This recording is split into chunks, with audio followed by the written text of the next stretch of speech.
जिंदाबाद जनाब डॉक्टर फारूक साहब जिंदाबाद, जनाब उमर साहब जिंदाबाद, जनाब मुस्तफा साहब जिंदाबाद, नेशनल कॉन्फ्रेंस जिंदाबाद,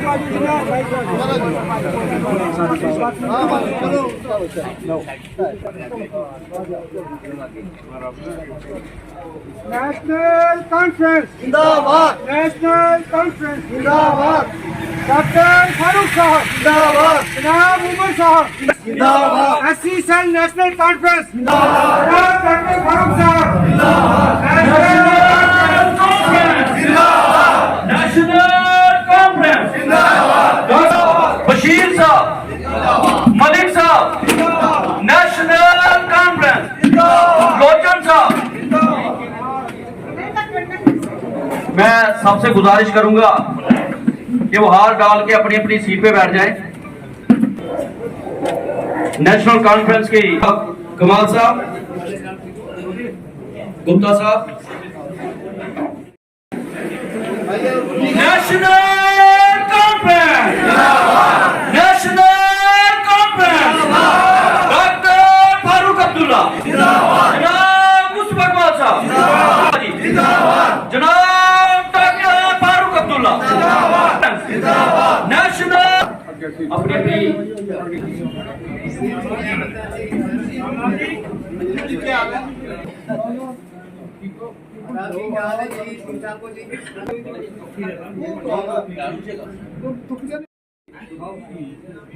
हमारे भी डॉक्टर मुस्तफा की जनरल सेक्रेटरी उनके साथ एससी के ओबीसी के provincial president Elisa Mahendra ji, district president Kathua से डिस्ट्रिक्ट बॉडी के हैं, सभी सेल्स के, एससी सेल के, ओबीसी सेल के, वुमेन सेल की, और यहाँ से भी लोग आए हैं हमारे बीच। सबका तहे दिल से इस्तेमाल करता हूँ और जितने भी यहाँ पे हमारे मेहमान आए हैं उनका भी मैं शुक्रिया अदा करता हूँ।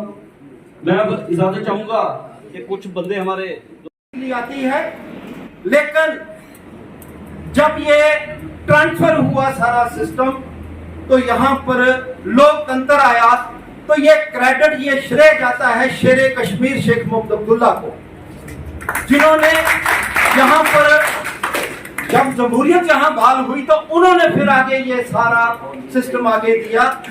मैं उसमें नहीं जाऊंगा, आप सब जानते हैं, लेकिन थोड़ा सा आपको याद कराना चाहता हूं, आपको थोड़ा सा मैं उस पर ले जाना चाहता हूं। शेरे कश्मीर का golden period doctor Farooq Abdullah ने, जब वो लेगेसी डॉक्टर फारूक अब्दुल्ला साहब ने अडॉप्ट की, उसके बाद उमर अब्दुल्ला साहब ने अडॉप्ट की। ये एक हमारा नेशनल कॉन्फ्रेंस का 23-24 साल का एक गोल्डन पीरियड था जम्मू कश्मीर के अंदर, जिसमें जम्मू के डोगरे, कश्मीर के कश्मीरी और लद्दाख के लद्दाखी खुश थे, खुशहाल थे। और यहाँ पर डेवलपमेंट की अगर हम बात करें तो वो क्रेडिट जाता है, मैं उस पर नहीं जाऊंगा। आप सब जानते हैं, हमारे पास नेशनल कॉन्फ्रेंस के कारकुनों के पास एक बहुत बड़ा खजाना है जो आपने दिया है लोगों में, और जो शेरे कश्मीर और डॉक्टर फारूक अब्दुल्ला, उमर अब्दुल्ला साहब, और जिसमें मुस्तफा साहब भी शामिल है, आपने दिया है, वो कोई इनकार नहीं कर सकता। आज भी डॉक्टर साहब, जब लोगों में हम जाते हैं, लोग इतने बेदार हैं, नौजवान बेकार है, लेकिन आज बहनों के अंदर भी एक जज्बा है कि हम सबक सिखाएंगे। जो हमारे साथ धोखा हुआ है उसके लिए हम सबक सिखाएंगे, और सबक हम सिखा सकते हैं परिवर्तन के साथ। असेंबली के इलेक्शन करवाइए with in 6 months from the dissolution of the assembly, लेकिन नहीं करवा रहे। डरते हैं इसलिए कि इनके पांव की जमीन निकल चुकी है। आज लोग समझ गए हैं, जिन चाहे वो गरीब है, चाहे अमीर है, चाहे अनएम्प्लॉयड है, कोई यूथ है, चाहे हमारा कोई नौजवान भाई है, मजदूर है, या कोई लेडी लगाता है, छोटा दुकानदार है, कोई आदमी खुश नहीं है। महंगाई आसमान छू रही है। लिहाजा आज एक वक्त आया है, अब कह रहे हैं साहब हम पंचायतों के इलेक्शन करवाएंगे, हम लोकल बॉडीज के इलेक्शन करवाएंगे, क्योंकि माहौल अच्छा है, हम पार्लियामेंट के इलेक्शन करवाएंगे। क्योंकि जम्मू कश्मीर में शांति है। अगर शांति है, पार्लियामेंट के इलेक्शन हो सकते हैं, पंचायत के हो सकते हैं, अगर लोकल बॉडी के हो सकते हैं, तो असेंबली के क्यों नहीं? इसलिए क्योंकि ये जानते हैं कि जब भी असेंबली के इलेक्शन हुए, आज लोग जो है जम्मू कश्मीर के उन्होंने तहजा किया हुआ है, वो नेशनल कॉन्फ्रेंस की लीडरशिप की तरफ देख रही है। वो समझते हैं कि जब भी इलेक्शन हुए जम्मू कश्मीर के अंदर नेशनल कॉन्फ्रेंस की हुकूमत आएगी, डॉक्टर फारूक अब्दुल्ला साहब की हुकूमत आएगी और उमर अब्दुल्ला साहब की हुकूमत आएगी। आज वक्त है, आज जम्मू कश्मीर के लोग नेशनल कॉन्फ्रेंस की लीडरशिप की तरफ देख रहे हैं। पिछले दिनों इन्होंने गवर्नमेंट की एजेंसियों से सर्वे करवाया जम्मू कश्मीर का, ये बात जानने के लिए कि अगर हम असेंबली के इलेक्शन करवाए तो हुकूमत किसकी आएगी। उन एजेंसियों ने 2 महीने पूरे जम्मू कश्मीर के अंदर सर्वे किया, लोगों से पूछा, बहनों से पूछा, किसानों से पूछा, जबरदस्त उन्होंने अपना ये सर्वे किया। और उस सर्वे के रिजल्ट में जब उनसे पूछा गया कि आप क्या रिजल्ट लेके आए हैं, उन्होंने कहा साहब अगर आज इलेक्शन हो जाए तो जम्मू कश्मीर के अंदर नेशनल कॉन्फ्रेंस की सरकार बनेगी, इसके अलावा कोई सरकार नहीं बनेगी। बार बार जिक्र किया गया है यहाँ, और ये भी सुनने में आया है कि वो